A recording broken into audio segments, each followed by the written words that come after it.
बहुत खूबसूरत पार्क है। देखें इसके ट्रैक जो है, वॉकिंग ट्रैक, जॉगिंग ट्रैक कितना खूबसूरत है। साइड पे ग्रीनरी, इनसाइड द पार्क। बहुत मज़ा आ रहा है। घर के पास इतना खूबसूरत पार्क था कि मैं उसका बता ही नहीं सका किसी को, और ना खुद आ सका। बहुत खूबसूरत पार्क, ऐसा ही लग रहा है जिस तरह आप रेस कोर्स में वॉक कर रहे हैं।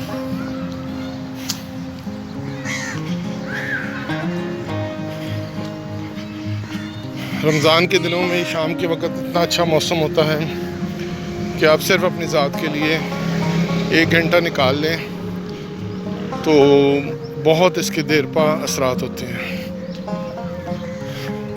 असर की नमाज से लेकर आगे आधा पौना घंटा, आप 1.5 घंटा तकरीबन होता है असर के बाद मगरिब के लिए, तो आप उसमें आधा घंटा निकाल लें तो बहुत अच्छी सेहत हो जाती है आपकी। देखिए कितने खूबसूरत ग्रीनरी एरिया। इस वक्त बेस्ट टाइम होता है वॉक के लिए।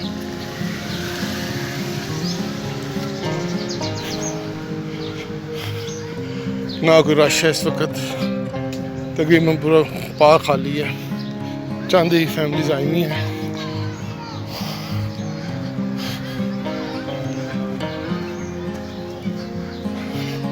माँ बिल्ली भी बैठी हुई थी, उसको मैंने कवर कर लिया।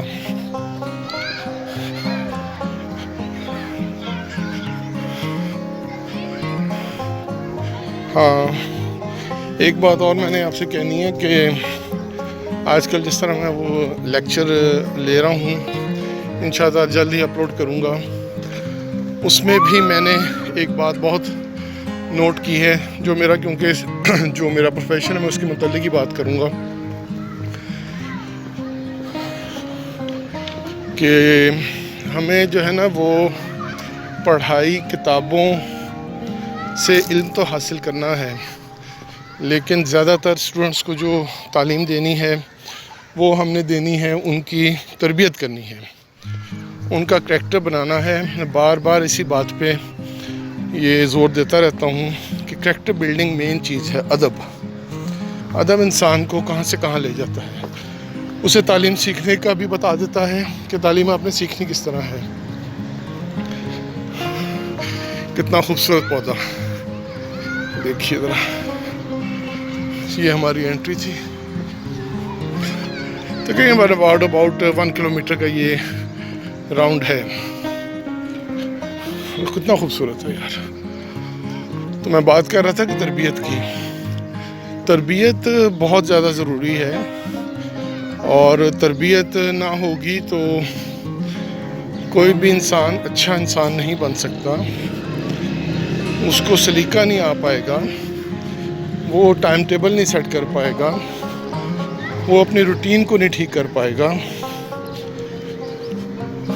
वो किसी भी शोबे में उस तरह से मुस्तहकम और मुस्तकिल मिजाजी से काम नहीं कर पाएगा जब तक उसके अंदर एक उसको अदब या सलीका नहीं होगा। और ये अदब बताना और सलीका किसने बताना है? ये हम टीचरों ने बताना है। ये देखें बच्चे माशाल्लाह, वो बच्चों को बाप गाइड कर रहा है कि जिस तरह भागे नहीं ताकि कहीं पे ठोडी पे चोट ना लगे। तो ये भी एक चलते चलते मिसाल मेरे सामने आई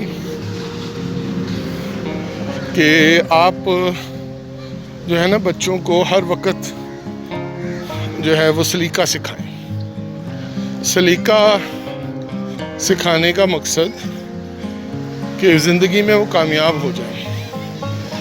सलीका सीखने से, अदब सीखने से, तौर तरीके सीखने से, उठने बैठने के आदाब सीखने से, गुफ्तगू के आदाब सीखने से, चलने फिरने के आदाब सीखने से, गर्ज हर लम्हा जो वक्त गुजर रहा है आपका बच्चों के साथ, चाहे अपने घर के बच्चे हैं आपके, या आप बीइंग टीचर काम कर रहे हैं, आपका उठना बैठना बहुत मायने रखता है।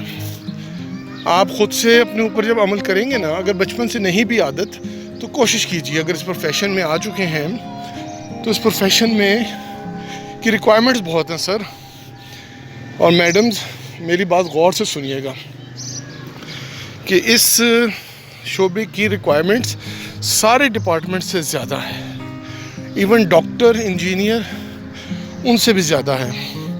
आप इसको माइनस कर देते हैं और सिर्फ टेम्परेरी तौर पे कहते हैं कि जी मैं इसमें चल जाऊंगा या चल जाऊंगी।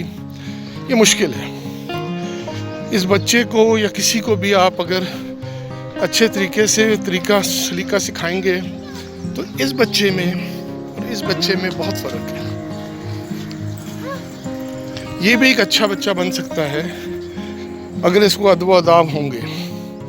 कुछ लोग पढ़ लिख कर भी वो अदब अदाब और एटिकेट्स नहीं सीख सकते जो एक अनपढ़ शख्स परफॉर्म कर देता है, और उसकी परफॉर्मेंस जो है वो डिपेंड करती है उसकी सिखाई पर कि सीखा क्या हुआ है उसने।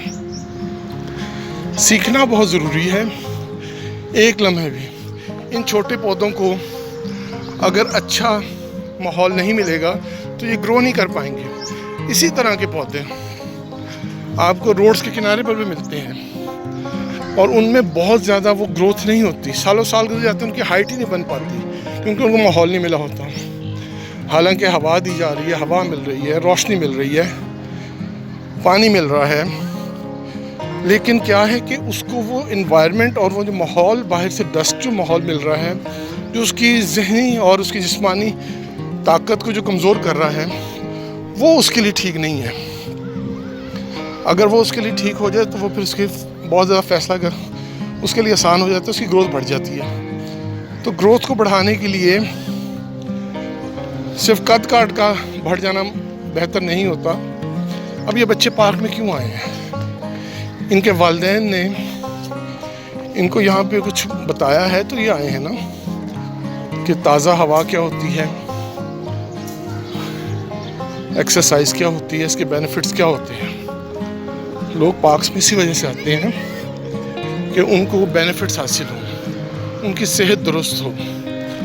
जिन हालात में हम रह रहे हैं उन हालात में मुश्किल हो जाता है उनके लिए। ठीक है जी, बस इतनी सी बात मैंने करनी थी आपसे। इंशाअल्लाह ताला फिर कभी मौका मिला तो ज़रूर आपसे बातचीत करूँगा। बहुत बहुत शुक्रिया। अस्सलाम वालेकुम, अपना ख्याल रखिएगा।